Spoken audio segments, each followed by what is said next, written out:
The first Egyptians established arable fields, mainly for spelt, barley, and date palm, because their meals were based on bread and beer. Cattle, pigs, sheep, and goats were reared, but most often tasty and nutritious fish of various species supplied by the Nile was eaten. Continuously developing craftsmanship supported the development of agriculture and breeding. Thanks to the brickyards, which produced sun-dried mud bricks, the local population could build their first houses and workshops. In the early period of Egypt's development, also bakeries and breweries can be considered as one of the most important workshops. In order to gain hard-to-reach goods, the Egyptians established business contacts with their neighbors or colonized areas where they could extract valuable minerals, metals, and stone building material. For this reason, sailing was developed and the necessary ports built, thanks to which the Nile became a nourishing artery, facilitating the exchange of goods and the receipt of raw materials from remote quarries. From the earliest times, an important aspect of the life of the Egyptian city was to defend it.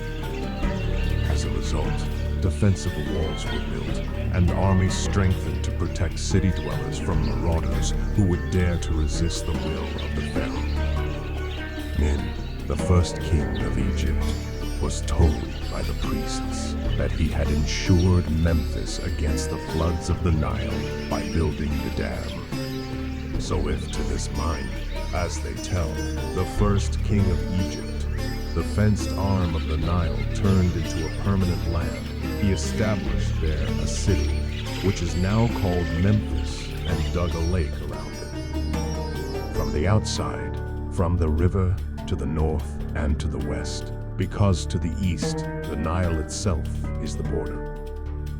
In addition, he built the temple of Hephaestus in that city, which is great and worthy of mention. In this way, the Greek historian Herodotus, who lived in the 5th century BC, reported on the beginnings of the town of Memphis. The aforementioned King Min is called in other sources the mythical Menes, while the Egyptian texts call him Narmer or Aha. Both rulers have deserved for their country. Narmer, the last pharaoh of the Zero dynasty, united Upper and Lower Egypt, and his son Aha, founder of the first dynasty, began to build one of the most important capitals of ancient Egypt, the city of Memphis. Memphis was the administrative, political, and religious center of the first Lower Egyptian nome. The city was the second after thinnest capital of Egypt and the residence of the pharaohs at the very beginning of Egyptian history, that is, in the early dynastic period and in the Old Kingdom. The high rank of the city was emphasized by the fact that the rulers kept their palaces here even in later times, when the capital of the kingdom was another center. Memphis was one of the largest religious centers of ancient Egypt. From the earliest times, there was a great sanctuary of the god Ptah, called Het-Ka-Ptah, or K-Ptah Temple.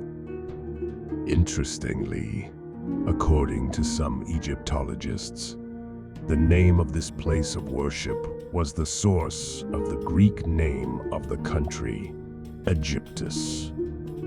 The human figure of Ptah was identified with the old deity of the land called Tetanen.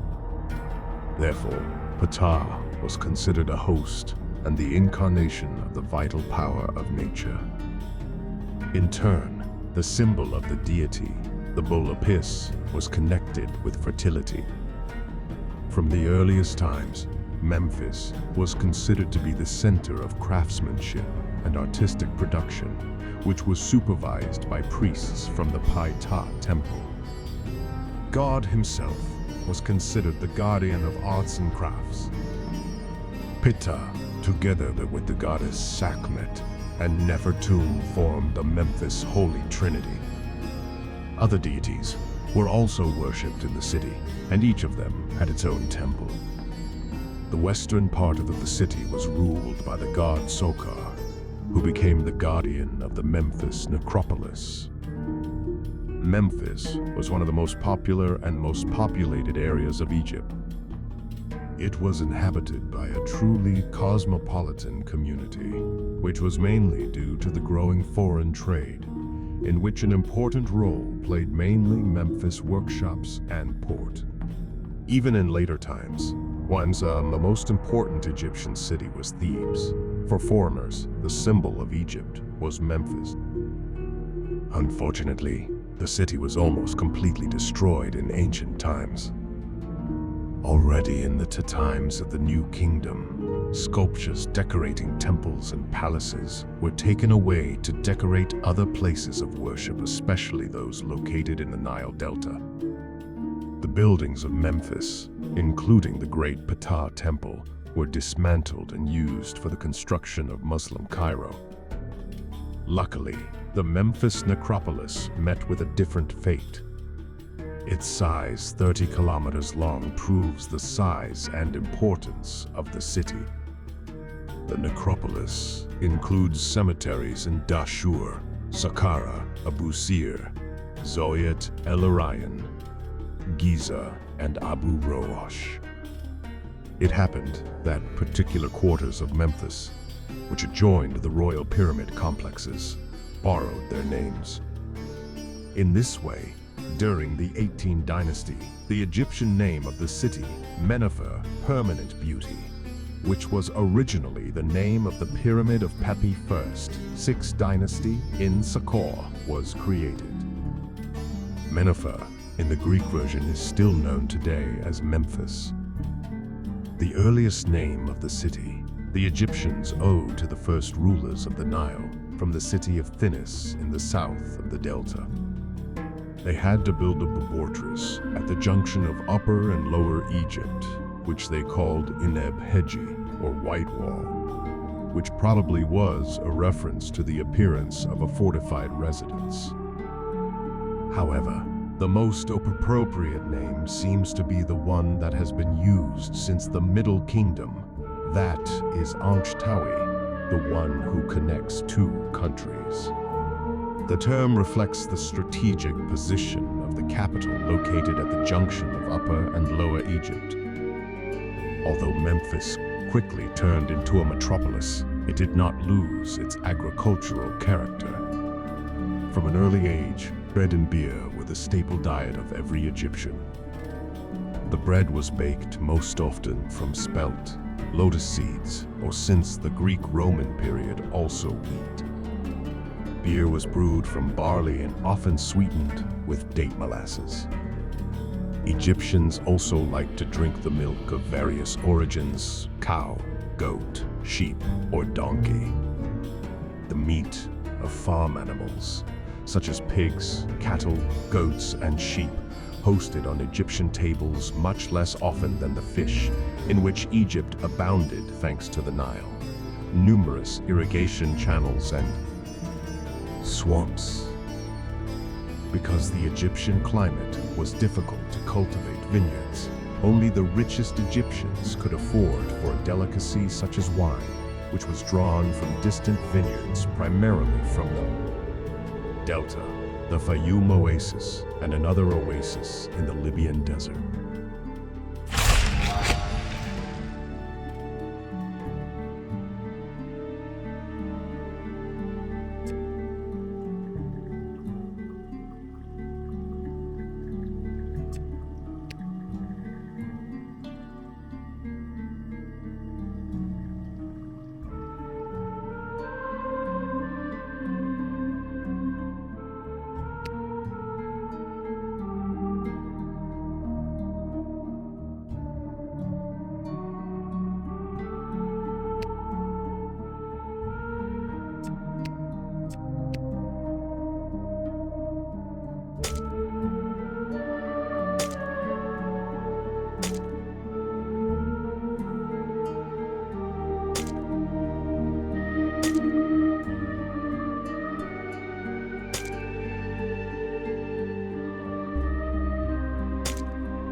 The turquoise was for the Egyptians a precious ore. They used it especially for inlaying gold jewelry and various kinds of objects. It was also used to create amulets and beads. Hathor became the guardian of the mine. She was often referred to as Lady of the Land of Malachite, especially for the goddess in Sarabat el-Qadim. A temple was forged in the rock, initially called Hathor Cave. Mining for this beautiful blue-green stone was not an easy task. Numerous expeditions, including royal governors, writers, miners, desert police, and donkeys, often returned in part. The conditions were very difficult, narrow and dark mines, where there was often nothing to breathe. Primitive camps, cold climate, frequent lack of water, and attacks of aggressive Bedouins caused a decrease in the number of company members. However, the miners were volunteers and took part in expeditions mainly during the growing season of plants, perit, that is, during winter. They worked for a fixed part of the excavated ores.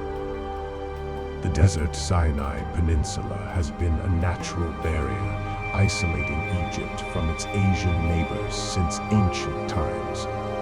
Deserts were the kingdom of nomadic Bedouin tribes, where the Egyptian Sinai found shelter as follows from the famous story of his adventures. The route to Gaza, which was the gateway to Asia, went through Sinai, or to be more precise, the coastal areas of the Mediterranean. However, the Egyptians were more interested in the southern regions of the peninsula, rich in copper, malachite, and, above all, turquoise, which were used on the Nile to make jewelry and inlay. Various valuable objects. These areas were visited and mines were built, despite strong opposition from the Bedouins who invaded the Sinai, exploiting Egyptians. Therefore, from the earliest times, kings sent expeditions to these areas escorted by armed warriors. These companies, along with the king's governors, included men of Semitic and Asian tribes who served to the Egyptians as interpreters and unskilled labor used for the heaviest labor. The expeditions were accompanied by riders and, above all, by the so-called desert police, which included trackers often accompanied by big dogs. The main tasks of none were to ensure the company's safety, but they also served as guides. The inscriptions is discovered around the two largest mining centers in Sinai. The Wadi Maghara and the Sarabat al-Qadim list the composition of many expeditions that set out for these regions during the so-called winter season, that is the growing Egyptian perit. One of the records says that the company consisted of 734 Egyptians and 600 donkeys, whose task was to transport materials and food. The way to the mine could be crossed in a week of hard march. The turquoises were very difficult to exploit, as they were extracted from the depths of the earth, digging through dark and, above all, narrow corridors without ventilation. Not only were the working conditions very difficult, but there was also often a lack of water, and the primitive mining camps left much to be desired. The mines were located high in the mountains, which in turn made the climate frosty. Unfortunately, due to the hard conditions, it happened that the teams often returned in a smaller group. However, it should be emphasized that the miners going to Sinai were free people who volunteered to work in the mines. In exchange for their work, the workers could leave a certain part of the excavated turquoise for themselves.